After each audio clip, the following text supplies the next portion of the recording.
Hi, Shenanigans. Hi, Winston boy. How you doing today? Those are pickles. He's walking better. Yeah, he's starting to walk better. Yep. Still a little bit of a limp.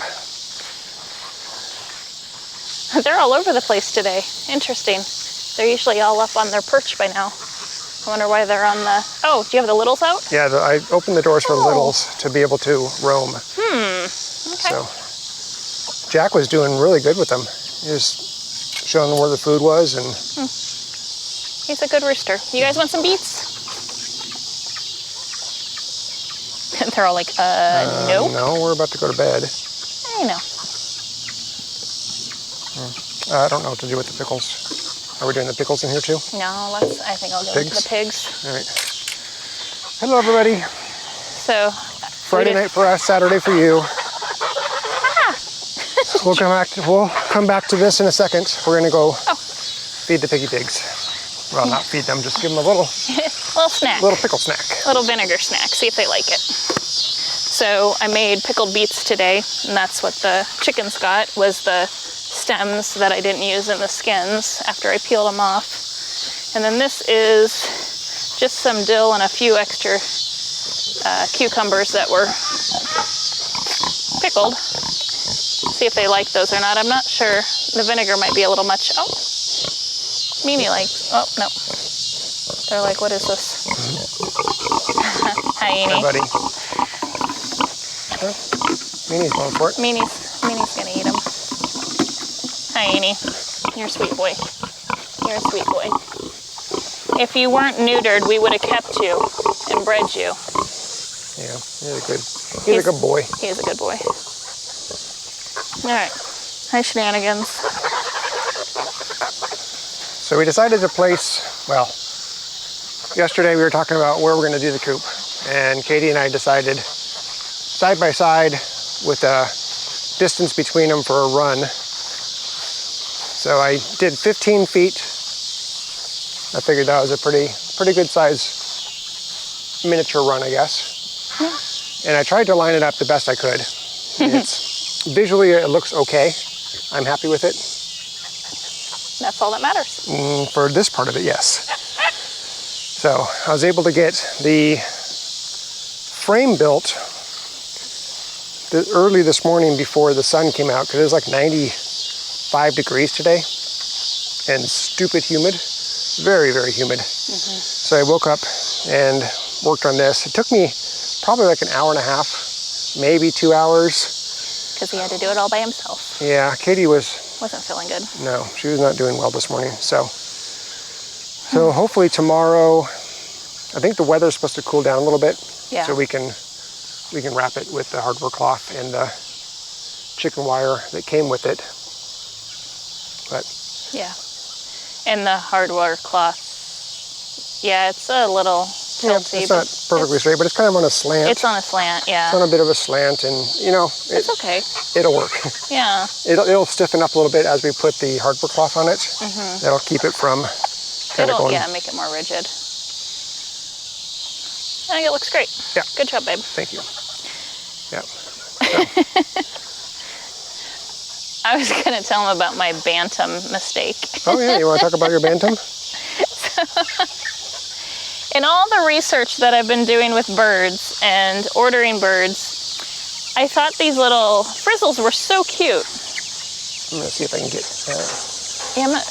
It's kind of dark, so I don't know if you'll get the best. But so they're the little black ones. There's 4 of them in there.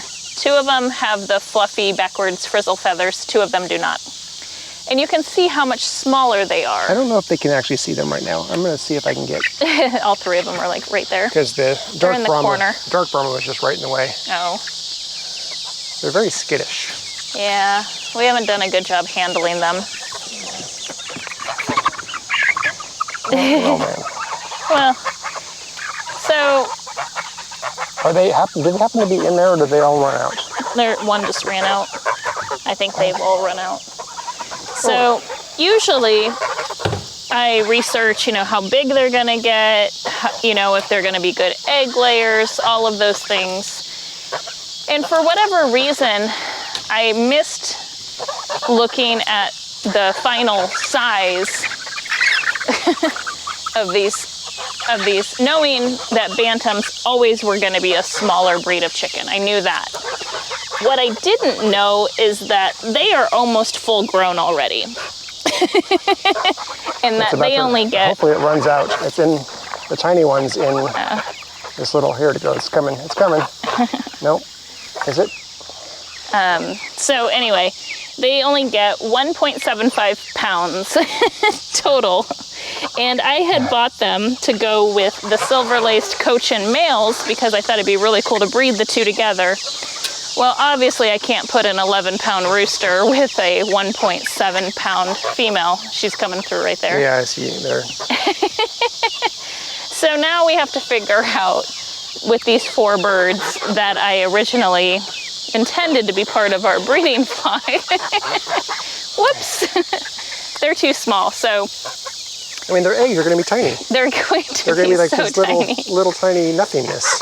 Oops. Oh, honey, you just bonked your nose. Are you okay? No. He looked at you like, what are you doing, Mama? I didn't do it, buddy. You smacked right into it. So yeah. That was my first chicken oops that, where I completely ordered something that I should not have ordered. We need to fill up this water. Yeah. Might as well put them in since they're in for the night. Yeah. So, anywho, that was fun. I don't know. I think it's silly. 1.5 pound chicken. Like, what's the purpose of them? Yeah. And what my favorite part of the description or the quick facts when you read through it from the hatchery, not good for meat. Or a poor producer for meat. Yeah, it's only 1.5 pounds. Yep. She's in here.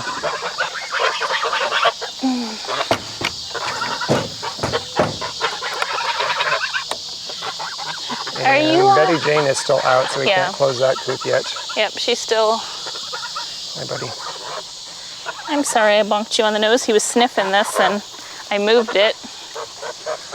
So we had a couple more things today. So I took Kinsley to the vet because she's been having some goop in her eyes, some like green, like snot type stuff in the corner of her eyes.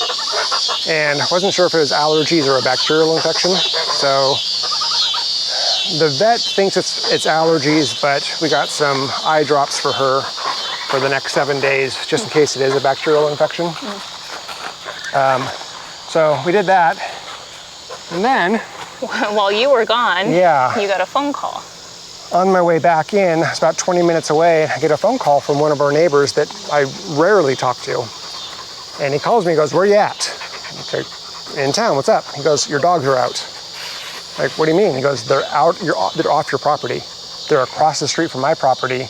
And I put my dogs away," because he has a bunch of smaller dogs. Yeah, like Boston Terrier, Rat Terrier or something like that. Yeah. And your dogs are just across the street, and I'm across the street with them, keeping them from being on the street so they don't get hit. Which was such a nice thing to do. Yes, very, very, very nice thing to do. He runs cattle, so it could have gone completely opposite direction that it went, but he did the right thing, according to us, and called. He did the neighborly thing. He did the neighborly thing, thank you. So Katie jumped on the lawnmower and headed down the there street. and was able to wrangle them until I arrived, and we. And thankfully, you were already on the way home. Yes, exactly. So it was really like 15 minutes. Yeah. So we were able to get them back safely and fairly quickly. But now we need to figure out how in the world they got off where's our the gap? property. Where's the gap? And how do they get over there? Because they will do it again. Yeah, this was the first time. And this little boy was a little harder to catch. But thankfully, I mean, they recognized me immediately and they recognized the lawnmower immediately. So that was good. And I was able to get Winston kind of tied up quickly. And then he took a little bit longer, but that was scary because the neighboring property that they were on has zero fencing whatsoever besides our one border. Yeah. And they could have, they could have decided to go through, like over the street and over to this neighbor's property. and he has geese and livestock and stuff, which would have been bad, or they could have went, you know, the other way, and it would have been 2 to 3 to 4 people's. East. Yeah, that would have been, because they don't know who we are. Right. We haven't met the neighbors past that point, and so that would have been, it would have been bad. It could have been bad. So I think what I'm going to do, is I'm going to buy some of those GPS collars, some of those really nice ones. To track their movements. And maybe I'll just put on one, but put it on them and then track what they do. So. Yeah, we had been talking about doing that for almost the entire time we've had them, because it's always a risk with livestock guardian dogs that they wander, because that's what they're supposed to do, is they, you know, mark the territories and stuff and wander around. But they're both fixed, so they're not intact males. So we were hoping, since we fixed them early enough, that we wouldn't have those wandering issues that you can with an intact male. But the GPS collars are not as reliable real time, and so we're kind of using it more of a, let's see their patterns and where they frequent, because we let them roam our entire 60 acres, and while it's fenced there's obviously gaps somewhere. And we know of one potential gap in the creek, where the creek enters into our property, where it is fenced, but depending on how high the creek is, they can get through when the creek's really low. If they wanted to, they could walk underneath the fence. So we'll have to probably shore that up and just do like maybe just a line, like a couple poly wires that aren't hot. That doesn't matter if the water levels rise and fall, but at least our dogs are fearful enough of poly wire. Yeah, I think the reason that the barbed wire is raised up around the creek is because when the creek runs heavy, debris comes through, and then it just collects on that, and then it'll eventually snap the barbed wire. That makes sense. Yeah, so I think maybe we can devise something that actually floats on the water, and it just lifts up as the water rises, kind of like a floating dock. Yeah. So maybe put some styrofoam on it, on the bottom of it. Something just kind of raises and lowers. And hopefully it doesn't just get knocked constantly, and we're not polluting the downstream. Right, yeah. We'll have to figure that out. Yeah, so. You guys have to stay on property. Yeah, we would really like you guys to stay on property. You've done such a good job so far. I know, first time. Yep. So, eventful day. Tomorrow, Saturday for you guys, but for us, so we'll finish the coop. And then, if it's not too hot, I want to start getting some potatoes out of the ground. And planting new potatoes. Yeah, because when we were at the grocery store yesterday, he's like, what are we here for? And I'm like, potatoes. And he's like, No, you go pick those out of the ground. Yeah, we have stuff. We have potatoes ready to go. What do you know? I've just been waiting for them for so long. Yeah. So. Yeah. Told me to pick my dinner. I was like, anytime you want potatoes, just go outside now. Just go outside and pick. They should hopefully be ready by now. They should be ready. So. Yeah. So that's it. Kind of a short video today. I was gonna say a hot summer day. It was a very hot, muggy day today. It's still hot right now. It's still 87 degrees, and it's 8 o'clock at night. Yeah, I don't have my phone, but it's about 8 o'clock, and it's probably in the very muggy. Yeah. I think it actually might have hit oppressive today.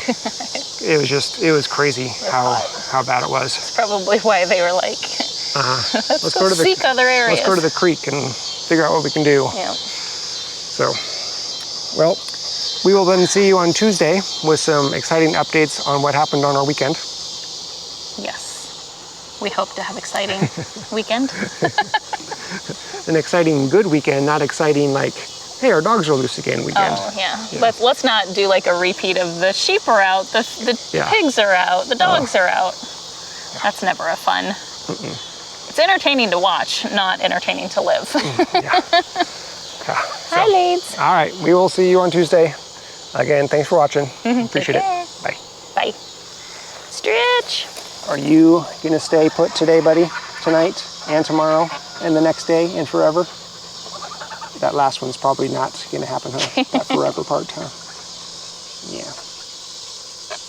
You're a good boy. But there's more cow poo in that pasture. Yeah, like Dad, I got the roll and stuff. I smell so good. I'm like Kinsley. I just smell so good. The shenanigans. They want to be a part of this conversation. They are a funny bunch.